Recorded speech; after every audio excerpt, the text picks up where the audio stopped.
Process ফুল ভিডিওটা Piu polish করে দেখাবো, কিভাবে আপনারা পিউ পালিশ করবেন কম খরচায়।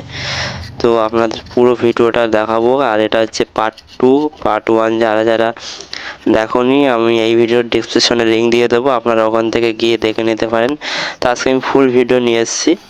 পার্ট যারা 2 দেখেছো, এই 1 দেখুনি তার দেখে নিতে পারো, আর যারা দেখোনি এটাই দেখে নিতে পারো। এটাই ফুল ভিডিও নিয়ে এসেছি পিউ পালিশ। তো প্রথমত নিয়ে ঘষে নিতে হবে। আপনারা একটা কাগজ নেবেন, কাগজটা চাষি মার্কা, হাতি মার্কা কাগজ। এই কাগজটা নিয়ে ভালো করে ঘষতে হবে কাঠটার ওপরে। আপনারা যে কোনো কাঠের ওপরে ঘষতে পারেন, একদম অল্প খরচায় পিউ পালিশ করতে পারবেন। তো ভিডিওটা মনোযোগ সহকারে দেখুন, নাহলে কেউ বুঝতে পারবেন না অল্প খরচায় কীভাবে পিউ পালিশ করবেন।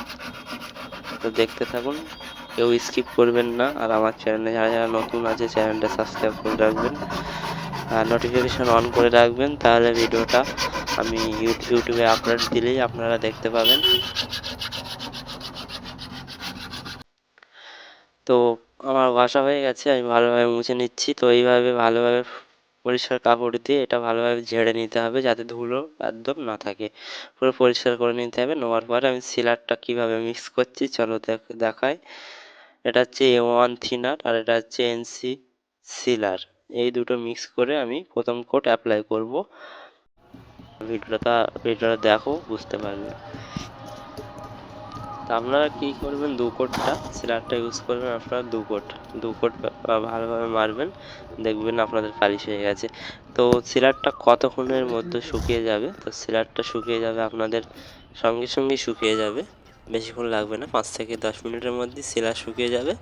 তো সিলার শুকিয়ে গেলে আপনারা তার উপরে আপনারা কাজ করতে পারবেন।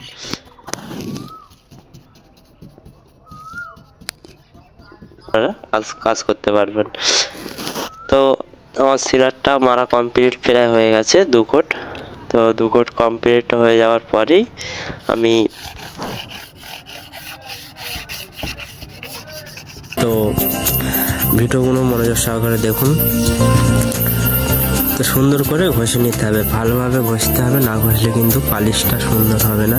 মিক্স করে নিয়েছি সিলারের সঙ্গে সিলার কীভাবে মিক্স করবেন সেম প্রসেস। আমি যেইভাবে ফার্স্টে আমি সিলারটা মিক্স করলাম, ঠিক তেমনভাবেই আপনার সিলারটা মিক্স করবেন।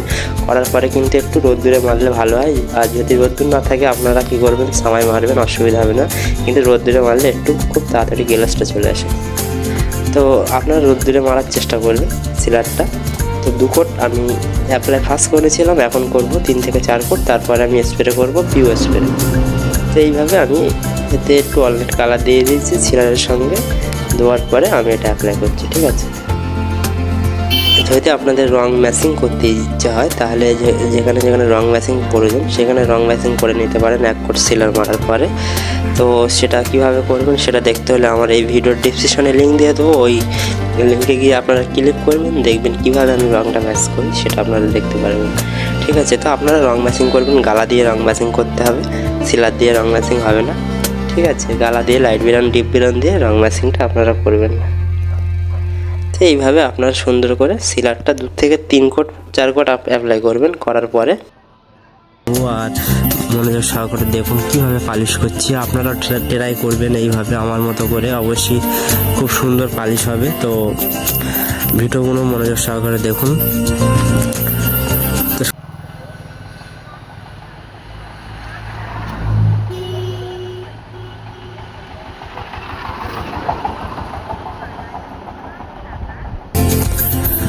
তো ভালোভাবে আমি ঘষে নেবো। প্রথমত ঘষে নেওয়ার পরে আমি ভালোভাবে পরিষ্কার করে নেবে ঘষে।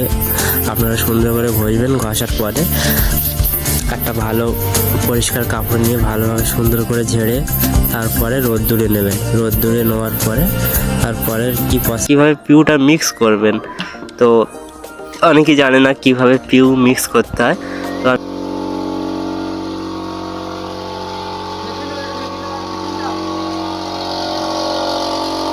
থেকে 3 কোট 4 কোট অ্যাপ্লাই করবেন। করার পরে তারপরে পিউ স্প্রে করব। তো ভিডিও অনেক বড় হয়ে যাওয়ার কারণে ভিডিওটা যাতে ছোট হয় সেই জন্য আমি পিউ স্প্রে করাটা আপনাদের দেখাচ্ছি, পিউ মিক্স করাটা আপনাদের দেখাবো না। চলো দেখাই।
ঘষে নেবো। প্রথমত ঘষে নেওয়ার পরে আমি ভালোভাবে পরিষ্কার করে নেবে ঘষে, আপনারা সুন্দর করে ঘষবেন। ঘষার পরে একটা ভালো পরিষ্কার কাপড় নিয়ে ভালোভাবে সুন্দর করে ঝেড়ে তারপরে রোদ্দুরে নেবেন। রোদ্দুরে নেওয়ার পরে তারপরে কি প্রসেস চলো দেখাই।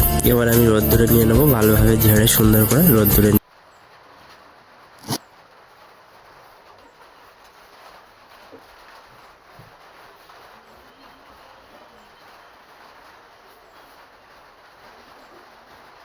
পিউ মারলাম। তো চলুন আজকে কীভাবে আমি পিউটা মিক্স করছি আপনারা মনোযোগ সহকারে দেখুন, না তো বুঝতে পারবেন না। তো চলো দেখানো যাক কীভাবে পিউ মিক্স করছি। তো আমি প্রথমে পিউ নিচ্ছি। দেখুন আপনাদের যতটা পরিমাণ প্রয়োজন ততটা নেবেন, আমার যতটা প্রয়োজন আমি নিচ্ছি। তো আপনারা একটা কথা মনে রাখবেন, 800 গ্রাম পিউ থাকে 1 লিটার একটা কোটোই।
তো এই গ্লাসটা কিন্তু অনেক দিন আপনাদের থাকবে। গ্লাসটা দেখুন পুরো কাঁচের মতো। তো এই গ্লাসটা কত সুন্দর হয়েছে কমেন্ট করে বলবেন, আর এই ভিডিওটা থেকে কার কী মতামত কমেন্ট করবেন, কমেন্টের 100% উত্তর পেয়ে যাবেন। তো আপনাদের জন্য ভিডিওগুলো ছাড়ি, আপনারা ভিডিওটা লাইক করবেন, শেয়ার করবেন, কমেন্ট করবেন, তাহলে ভিডিও আরও তৈরি করার আমি উৎসাহ পাবো। তো আজকে ছিল এই ভিডিওটা দেখার জন্য আপনাদের অনেক অনেক থ্যাংক ইউ।